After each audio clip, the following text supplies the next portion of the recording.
प्रतिस्थापन विधि द्वारा समाकलन। ठीक है, जैसे हम अवकलन में टी मानकर हल करते थे वैसे ही समाकलन में भी हम टी मानकर हल करेंगे। कुछ क्वेश्चंस को देखते हैं कैसे। जैसे हमारे पास है इंटीग्रेशन करना है साइन ए एक्स प्लस बी का। ठीक है, तो हम पहले क्या करेंगे, साइन एक्स का हमको पता है समाकलन क्या होता है, साइन एक्स का होता है समाकलन cos x, sorry minus cos x. ठीक है ना, पर साइन ए एक्स प्लस बी का क्या होगा, तो पहले इसको टी मान लेते हैं ए एक्स प्लस बी को। तो हमारे पास आएगा a x plus b is equal to t. दोनों पक्षों का एक्स के सापेक्ष अवकलन कीजिए। ठीक है ना, समाकलन के लिए हमको अवकलन भी आना चाहिए। तो a into 1 + 0 is equal to d t upon d x. A constant है, x का 1 हो गया, b का 0 हो गया। ठीक है, t का D t upon d x हो गया। तो a बचा D t upon d x, D x पक्षांतर कीजिए तो a को इधर पक्षांतर कीजिए, 1/a dt, डी एक्स का वैल्यू आ गया। ठीक है, देयरफॉर i बराबर हमारे पास क्या आ जाएगा, साइन t, और dx की जगह क्या रखेंगे, 1/a dt।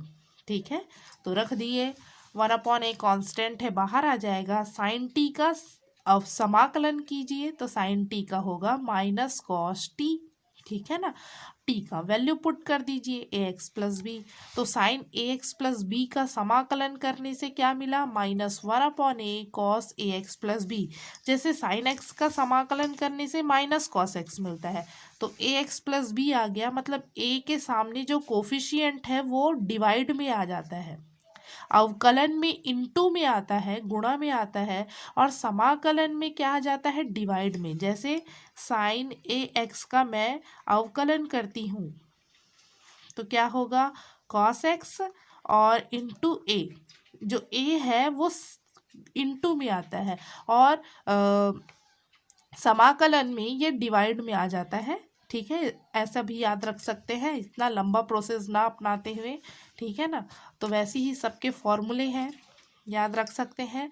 Cos A x plus B का क्या होगा, साइन ए एक्स प्लस बी, और जो एक्स के कोफिशिएंट में है वो डिवाइड में आ जाएगा, ए डिवाइड में आ गया। वैसे ही सेक स्क्वायर ए एक्स प्लस बी है, तो सेक स्क्वायर एक्स का क्या होता है, 10x होता है, तो 10ax प्लस बी हो गया, और जो कोफिशिएंट है एक्स का वो डिवाइड में आ गया। ऐसे ही सारे फॉर्मूले हमको याद रख लेना है। ठीक है ना, ठीक।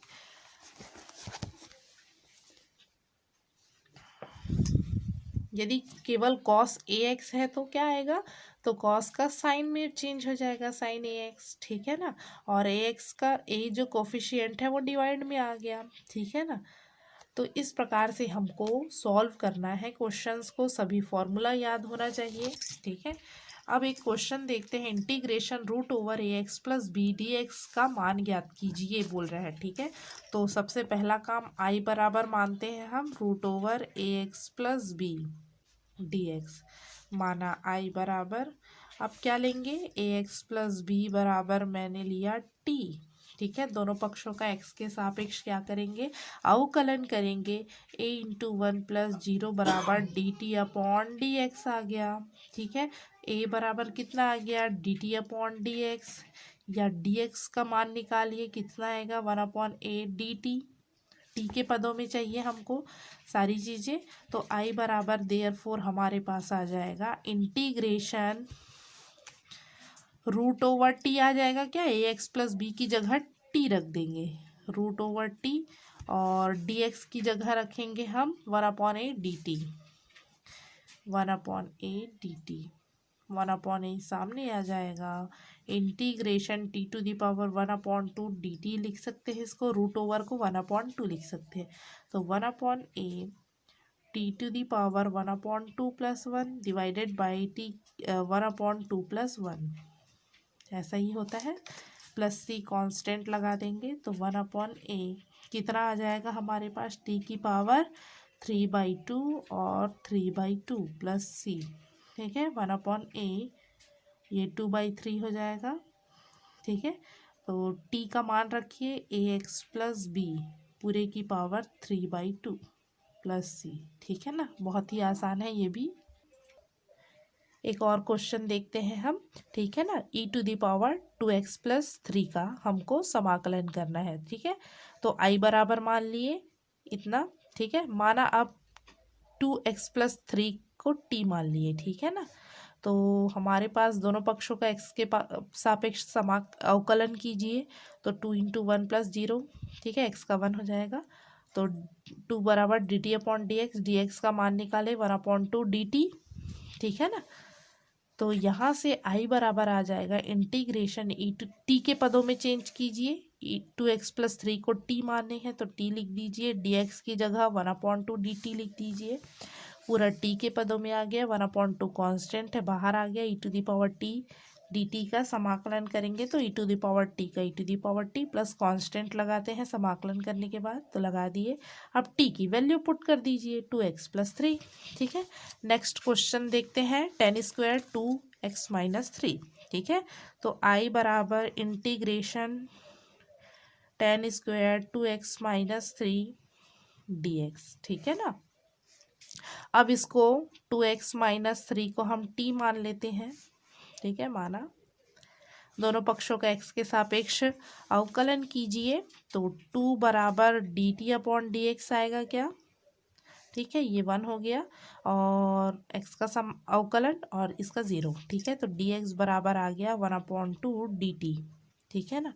तो i बराबर हमारे पास आ गया इंटीग्रेशन tan² t × 1/2 dt, ठीक है।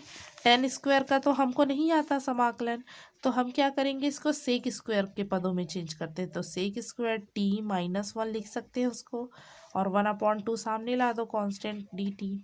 अब इसका समाकलन करो और इसका, तो 1/2 sec² का क्या होता है, tan t -1 का क्या होगा, t होगा ना, यहाँ x मत लिख देना, t के सापेक्ष होता है तो t आएगा, प्लस c। तो 1/2 tan t क्या माने हैं, t हमने माना है 2x-3 को, तो t की जगह 2x-3 minus 2x-3 plus c, यही क्या है, आंसर है हमारा। बहुत ही आसान है। अब हमें sin² x का समाकलन करना है, तो कैसे करेंगे। sin² x का तो हमको नहीं पता, sin x का पता है भाई, समाकलन क्या होता है, -cos x होता है, ठीक है ना। तो कैसे करें इसके लिए, तो cos 2x का 2 थीटा का हमको एक और फॉर्मूला पता है, 1 - 2 sin² थीटा। तो यहाँ से sin² थीटा का मान निकाल सकते हैं, ये हो जाएगा 1 + cos 2 थीटा / 2, ये इधर आया, ठीक है ना। मान निकाल सकते हैं आप लोग, बहुत ही आसान है। तो i बराबर पहले मान लीजिए इंटीग्रेशन sin² x dx। अब sin² x की जगह क्या रख सकते हैं, integration 1 + cos 2 theta / 2 x dx, ठीक है। अब क्या करेंगे, 1/2 बाहर निकाल लीजिए, 1 + cos 2x का हमको क्या करना है, समाकलन करना है। तो cos 2x को मैंने क्या मान लिया, तो इसको पहले सेपरेट कर लो, 1/2 इंटीग्रेशन 1 के साथ तो dx plus 1/2 cos integration cos 2x dx, ठीक है। dx का अंदर मल्टीप्लाई और 2 का भी, ठीक है। तो हमारे पास आ गया 1/2 x का क्या, dx का क्या होगा, समाकलन 1 है तो उसका x होता है, 1/2 2x हो गया भाई, cos x का पता है। तो हम क्या करेंगे, यहाँ मैं बाजू में मान ले रही हूँ, माना 2x बराबर t, ठीक है ना। तो दोनों पक्षों का x के सापेक्ष अवकलन करेंगे तो 2 dt/dx आ जाएगा। तो dx बराबर 1/2 dt होगा। तो हमारे पास आ जाएगा इंटीग्रेशन cos t, 2x की जगह t, dx की जगह क्या रखेंगे, 1/2 dt, 1/2 dt। तो हमारे पास आ गया 1/2 x प्लस 1/4 cos का समाकलन क्या होता है, sin t, ठीक है, प्लस c। तो 1/2 x प्लस 1/4 sin क्या हो जाएगा 2x, t की जगह हमने क्या माना है जो, उसको रख देंगे 2x प्लस c, यही क्या है, आंसर है हमारा। ठीक है ना। नेक्स्ट क्वेश्चन देखते हैं।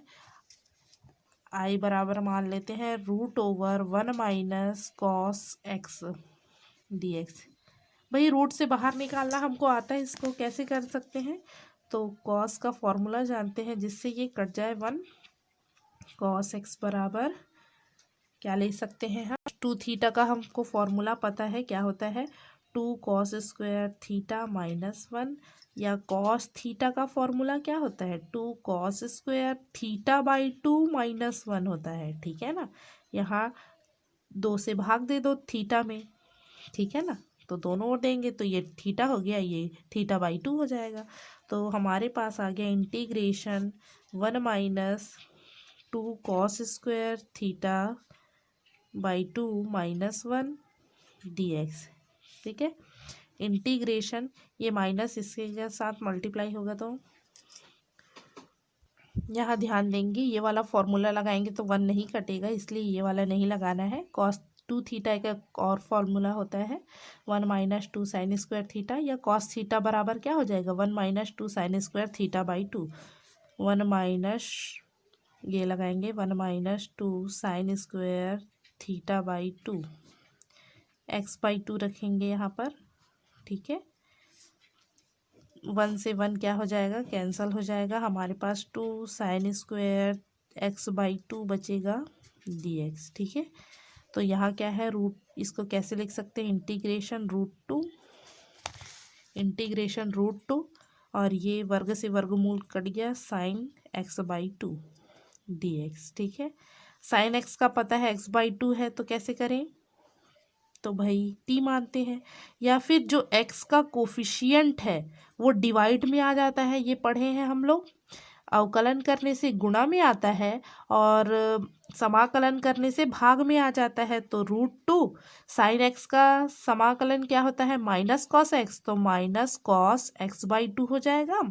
ठीक है ना, और 1/2 इसका कोफिशियंट क्या है एक्स का? भाई 1/2, वो डिवाइड में आ जाएगा, 1/2 2 पर चला जाएगा, प्लस सी भी लिख देते हैं। तो 2√2 माइनस भी लगा देते हैं, कॉस एक्स बाई 2 प्लस सी। ठीक है, एक क्वेश्चन देखते हैं। आई बराबर मान लेते हैं पहले integration sign 3x cos 4x। भाई ये तो गुणा में है, अब इसका कैसे समाकलन करेंगे? तो देखते जाइए कैसे होगा। मैं 2 से गुणा और 2 से भाग कर रही हूँ, ठीक है ना, और इसको यहाँ कॉस वाले को पहले लिख दे रही हूँ, cos 4x minus into sine 3x। ठीक है, तो हमारे पास फॉर्मूला है क्या? 11th में हम लोगों ने पढ़ा है 2 कॉस ए साइन बी का। ठीक है, इसका सूत्र होता है साइन ए प्लस बी माइनस साइन ए माइनस बी। ठीक है ना, तो इस प्रकार से हम जो गुणा है उसको जोड़ने या घटाने में बदल सकते हैं। तो 1/2 एज इट इज़ रहा, तो हमारे पास हो जाएगा साइन ए का काम 4x, बी का काम 3x करेगा। ठीक है ना, तो 4x plus 3x minus sign 4x minus 3x, ठीक है, dx 1/2 हमारे पास आ जाएगा integration sine 7x minus sine x dx। ठीक है ना, तो हमारे पास आएगा 1/2 साइन एक्स का क्या होगा? दोनों का समाकलन करना पड़ेगा, तो जो भी कोफिशिएंट गुणा में है वो समाकलन में भाग में आ जाता है। तो साइन एक्स का समाकलन माइनस कॉस एक्स, तो minus cos 7x divided by 7। ठीक है, और इसमें क्या होगा? साइन एक्स का क्या हो जाएगा? Minus cos x. ठीक है ना, कोफिशिएंट है ही नहीं, 1 है, तो 1 को लिखने की ज़रूरत नहीं है। ठीक है, तो हमारे पास आ गया 1/2 minus cos 7x by 7 plus cos x. ठीक है ना, और प्लस सी भी लगा लेंगे। ठीक है, आसान है। इसका समाकलन करते हैं तो cos 2x cos 4x cos 6x का, ठीक है, तीनों मल्टीप्लाई में है तो मल्टीप्लाई का नहीं पता हमको, ठीक है, तो गुणा में है उसको किस में चेंज करेंगे हम, एडिशन में, ठीक है, तो 1/2 का गुणा कर दिए और भाग भी कर दिए, गुणा भी और भाग भी। पहले 2 को लेके चलते हैं, cos 4x और cos 6x को दोनों को लेके चल रहे हैं, cos 6x को पहले रख दिए, cos 4x को बाद में, ठीक है ना, cos 2x उसके बाद, ठीक है। अब 2 cos a cos b का फॉर्मूला पता है, cos a plus b plus cos a minus b होता है, ठीक है, तो ये cos a प्लस बी और cos a plus cos a minus b में चेंज हो गया, ठीक है, cos 10x cos 2x आ गया और cos 2x अंदर मल्टीप्लाई करेंगे, यहाँ आ गया cos 10x अंदर मल्टीप्लाई किए, cos 2x cos square 2x हो जाएगा, दोनों का मल्टीप्लाई होगा तो, ठीक है, फिर से इसमें इनटू है तो एडिशन में बदलेंगे, तो 2 का गुणा और 2 का भाग किए, तो यहाँ 2 का गुणा 2 का भाग करेंगे तो 2 दूनी 4 हो जाएगा, ठीक है, और 1/2 का अंदर मल्टीप्लाई कर दिए, ठीक है। अब cos स्क्वायर 2x को भी चेंज करेंगे, कैसे कैसे चेंज होगा देखते हैं। तो cos 2 थीटा का फॉर्मूला पता है, 2 cos square theta minus 1, cos square theta का हम क्या निकाल सकते हैं, 1 plus cos 2 theta divided by 2, इधर आके प्लस में हो जाएगा ना ये। तब cos स्क्वायर 2 थीटा का क्या होगा, 2 का मल्टीप्लाई कर दो थीटा में, जहाँ जहाँ थीटा है तो ये 4 थीटा डिवाइडेड बाई 2 हो जाएगा, ठीक है ना, तो यहाँ पे इसलिए 1 plus cos 4x divided by 2 आ गया, ठीक है। फिर से इसको चेंज कीजिए तो cos a plus b plus cos a minus b होता है, ठीक है, कर दिए। अब समाकलन करना आसान हो जाएगा, ठीक है, ये 12x हो गया, ये क्या हो गया 8x, ठीक है, अंदर सबका मल्टीप्लाई कर दीजिए और यहाँ मल्टीप्लाई कर दिए हैं 1 का, ठीक है, ये 2 इधर मल्टीप्लाई हो गया 1/4 और अंदर मल्टीप्लाई कर दिए, ठीक है, सबका समाकलन करना हमको आसानी से आता है। cos x का sin x होता है तो sin 12x हो गया और 12 जो है डिवाइड में गुण चला जाएगा भाग में, तो 12 चौक 48 हो गया, ठीक है, ऐसे ही सब डिवाइड में आ गया और हमारे पास आंसर आ गया, ठीक, बहुत ही आसान है।